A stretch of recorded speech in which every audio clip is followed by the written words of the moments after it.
മോശ കനാൻ ദേശത്തേക്ക് മോശ മരിക്കുന്നതിന് മുമ്പ് മോശ he was very particular to teach the young generation the story of his forefathers. അപ്പോ തങ്ങളെ ദൈവം, തങ്ങളുടെ പൂർവ്വപിതാക്കന്മാരെ ദൈവം നയിച്ച വഴികൾ എങ്ങനെയാണെന്ന് ഡീറ്റെയിൽഡ് ആയിട്ട് അദ്ദേഹം പറഞ്ഞു കൊടുത്ത പുസ്തകമാണ് നിയമാവർത്തന പുസ്തകം. ഈ ഒരു കൺസേൺ ആണ് നമുക്ക് ഉണ്ടാവേണ്ടത്. അതായത് ഈ ഞാൻ എപ്പോഴും പറയുന്ന ഒരു നരേറ്റീവ്, അതായത് നമ്മൾ ജീവിക്കുന്നത് ഒരു നരേറ്റീവിന്റെ, ഒരു സ്റ്റോറിയുടെ, ഒരു സ്ക്രിപ്റ്റിന്റെ വെളിച്ചത്തിലാണ് നമ്മൾ ജീവിക്കുന്നത്. അപ്പൊ നമ്മുടെ ഒരു സാധാരണ കുടുംബത്തിൽ ആണും കല്യാണം കഴിക്കുന്നില്ല, കല്യാണം കഴിക്കാൻ പാടില്ല നമ്മൾ പറയുന്നത് നമ്മുടെ തലയിൽ അതിനെ സപ്പോർട്ട് ചെയ്യുന്ന ഒരു നരേറ്റീവ് ഉള്ളതുകൊണ്ടാണ്.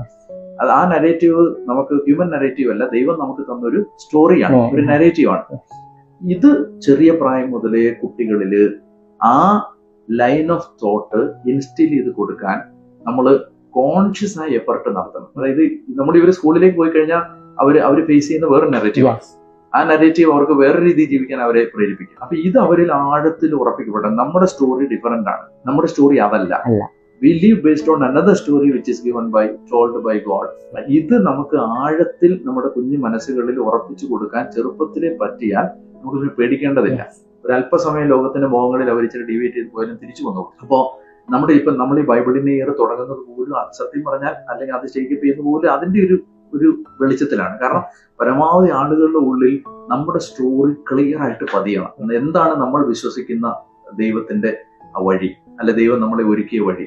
അപ്പോൾ ഇത് തന്നെയാണ് എനിക്കും ഇപ്പം ഈ പേരൻസിനോട് എല്ലാം പറയാനുള്ളത്. നമ്മൾ അതിന് സമയം കണ്ടെത്തണം. ഒരു ഷിഫ്റ്റിൽ നിന്ന് അടുത്ത ഷിഫ്റ്റിലേക്ക് ജോലിക്ക് പോയി കുഞ്ഞുങ്ങളെ കാണാൻ പോലും സമയമില്ലാതിരിക്കുന്ന ഒരു സിറ്റുവേഷനിൽ നിന്ന് നമുക്ക് കുഞ്ഞുങ്ങൾക്ക് വേണ്ടി സമയം ചെലവഴിക്കാൻ പറ്റുന്ന അപ്പൊ ചിലപ്പോൾ ഇച്ചിരി ഇൻകം കുറയുമായിരിക്കും. പക്ഷെ നമ്മുടെ ആ ഇന്ററാക്ഷൻ, നമ്മൾ പഠിച്ചതും നമുക്ക് ബോധ്യപ്പെട്ടതുമായ കാര്യങ്ങൾ ചെറിയ പ്രായം, എന്ത് കാര്യവും സ്നേഹത്തിന്റെ പാത്രത്തിൽ വിളമ്പുമ്പോഴേ സ്വീകരിക്കപ്പെടത്തുള്ളൂ. ദേഷ്യപ്പെട്ട് ബൈബിൾ വായിക്കടാന്ന് പറഞ്ഞാൽ ആരും വായിക്കുന്നില്ല, പ്രാർത്ഥിക്കടാന്ന് പറഞ്ഞാൽ അറിയുന്നില്ല. നമ്മള് ഇരുന്ന് സ്നേഹത്തോടെ അവരോട് ടൈം സ്പെൻഡ് ചെയ്തിട്ട് ഇനി നമുക്ക് കുറച്ച് സമയം കർത്താവിനെ കുറിച്ച് പറയാം, അല്ലെങ്കിൽ നമുക്ക് കുറച്ച് സമയം പ്രാർത്ഥിക്കാം എന്നൊക്കെ പറയുമ്പോൾ എപ്പോഴും സ്നേഹത്തിന്റെ പാത്രത്തിൽ വിളമ്പുന്നതേ പിള്ളേര് വാങ്ങിക്കത്തുള്ളൂ. അപ്പൊ ഏറ്റവും കുഞ്ഞുങ്ങൾ പേരന്റിങ്ങില് കുഞ്ഞുങ്ങളുടെ കൂടെ ക്വാളിറ്റി ടൈം എന്നാണ് പറയുന്നത്. ക്വാളിറ്റി ടൈം സ്പെൻഡ് ചെയ്യണം. സ്പെൻഡ് ചെയ്യുമ്പോൾ നമ്മുടെ ഉള്ളിൽ ദൈവം തന്ന ഈ നരേറ്റീവ് അവർക്ക് കൊടുക്കണം. ഇതിന് പറ്റുന്നില്ല എന്നുള്ളതാണ് ഈ കാലത്തെ നമുക്ക് ചലഞ്ച്. ബിക്കോസ് തിരക്കാണ്, സമയക്കുറവാണെന്ന് പ്രയോറിറ്റൈസ് ചെയ്ത സമയം നമ്മൾ കണ്ടെത്തിയില്ലെങ്കിൽ നമ്മുടെ കുഞ്ഞുങ്ങൾക്ക് നമ്മുടെ സ്റ്റോറി അറിയാതെ പോകും.